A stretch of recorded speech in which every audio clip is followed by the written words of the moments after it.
Hey, what's up guys, it's Brian. I had somebody hit me up and request that I do a little overview real quick on my truck suspension and what I did for the upgrades on my vehicle. So I wanted to go over what I did for my Toyota Tacoma to make it more trail ready. I did not make it a rock crawler because I'm not interested in that. I think it's just not where I want to go. What I wanted to do was have a vehicle that was more capable of going further back in trails so I could get away from people and get further into the backcountry. Another great advantage of having a vehicle like this, other than getting away from people, is to be able to access trailheads that are further in the backcountry. So like when you start out hiking, you're already that much further back in the wilderness areas or just, you know, national forest, whatever it may be. So my thought process was that when I did my lift, you know, it would help me just take my adventures that much further and get me into the backcountry that, you know, that just maybe 2 or 3 miles extra, and then I can hike in another 2 or 3 miles, and then that way I'm just that much further away from everyone. And I've typically found too that, you know, if you get to some of these trailheads that are hard to reach, chances are if you see somebody else there, they're like you, and so you're gonna have a lot in common with those people, as opposed to if you just go to some normal trailhead. You may have, you know, like maybe somebody who's new to the backcountry, and that's fine. You know, that's great that they're back there, but you know, your value set can be a little bit different, or maybe just your interests are different. So I just prefer being with people that I can kind of relate to. So why don't we go ahead and here, I'm going to flip the camera around. Why don't we start in the we'll start up front, and then I'll go to the back. There's some things I want to point out with lifts that I think you should be aware of. If you're going to get into this, just keep in mind, like once you start doing upgrades to your vehicle, it doesn't stop. You'll spend a ton of money on it. You know, it's just one of those things that you get into, and it's kind of, you know, there's no end point. So just keep that in mind. Also too, if you're thinking about getting a new vehicle, understand that any new vehicle that comes out on the market doesn't have as many aftermarket parts as a vehicle that may have been on the market, say 5 or 10 years. The one thing I like about the Toyota Tacoma is that they don't change the body style very much. So like the first generation Toyota Tacoma has a ton of aftermarket parts. The second gen, I think it has the second most parts of any aftermarket vehicle other than a Jeep, because Jeeps have been around since I think the 50s. So, you know, naturally those are going to have a lot of products that people have worked out over the years. But with the Tacoma, what I like about it is I can go any direction I want. There are a ton of different aftermarket products for any sort of recreation that you want. You know, if you want to get into rock crawling, you can do it. Like I said, it's not really my cup of tea. I just wanted a vehicle that would get me further into the backcountry, into areas that, you know, have less people and more of a rugged nature. So let's go look at the front of the lift here, and then we'll go to the back, and I'll tell you about some things I did to the back to kind of help reinforce the riding and also the way it drives and my payload capacity and all that stuff. All right, so here's the front suspension. You know, it's like I said, it's 3-inch lift, it's Old Man Emu. I did want to point out that when you get a lift, all of your control arms that come down, whether it's CV axle or whatever it may be, all of those connection points, they all change angle.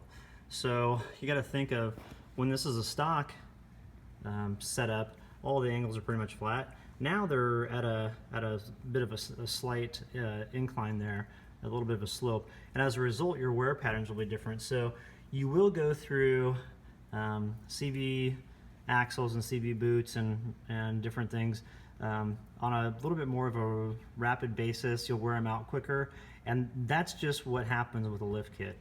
Another thing too with the lift kit, some lift kits perform better off-road and not as good on hard surfaces like pavement, and then vice versa. So there's, you know, you got to remember that when you do get a lift, the performance in the driving may change a tad bit. So there's no like perfect lift kit for every vehicle.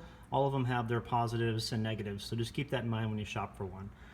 There's Toy Tech, you know, Rough Country, ARB, I mean, there's a bunch of them out there. So just kind of look at what you have. I would say if you're going to go with a lift though, stay away from leveling kits as far as having that being your primary lift. They don't really provide that much clearance or lift to your stock setups, and so if you're going to go with the lift, just spend the extra money. I think my whole lift costs like $1,000, And I had to do some corrective work because 4-wheel parts initially screwed it up, so I had another firm in Buena Vista, it was Tompkin Machine, that came in and corrected everything, and I've been real pleased with it. So just keep that in mind with the control arms. Now, I do have 34-inch tires on here, and I've got upgraded wheels. These are 17-inch Pro Comp wheels. And so with the 34-inch tires, I did have to do some trimming down here. So if you see, let me see if we can go like that right there. I was getting some rubbing with the tires, and so I went ahead and cut this out. And then for the fender flares here that I have, these are Bushwhacker, I went ahead and cut that as well. So that way when I turn, the only time I would get any sort of rubbing from these tires is if the tire was completely turned, if like I'm going, you know, to driver's side, a hard left, and going down a hill, then if all the weight of my truck was on there, then this would kind of rub a little bit. So I did have to get that squared away. But everything else has been really good with the lift.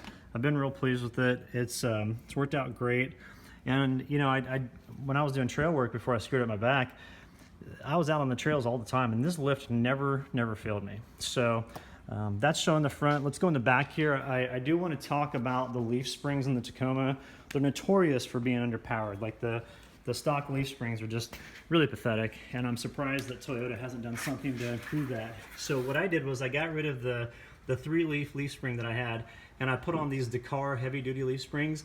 Now there are 8 leaves with this and this whole setup here, and I believe the weight rating is, I think it's above 2,000 pounds. I'll have to look it up online, so I'll look that up, and then I'll put a little comment here as far as what the weight rating is. But if you can see in the back here, I've got the Old Man Emu shocks on there. I think those, I'll have to look up on my receipt. I'll put all the details as far as exactly what the product numbers are and everything down here in the comment or in the video description below.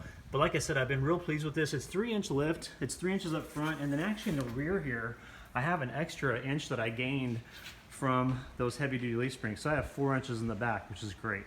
And that helps to accommodate the additional weight that I have in the back of my truck for the topper setup.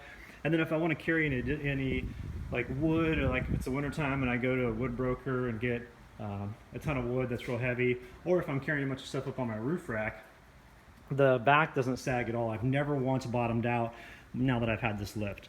So I'd recommend, you know, if you're going to go and upgrade your vehicle, you know, do your research, see what you think is, you know, the best, and get on just different forums and message boards and see what really suits your needs.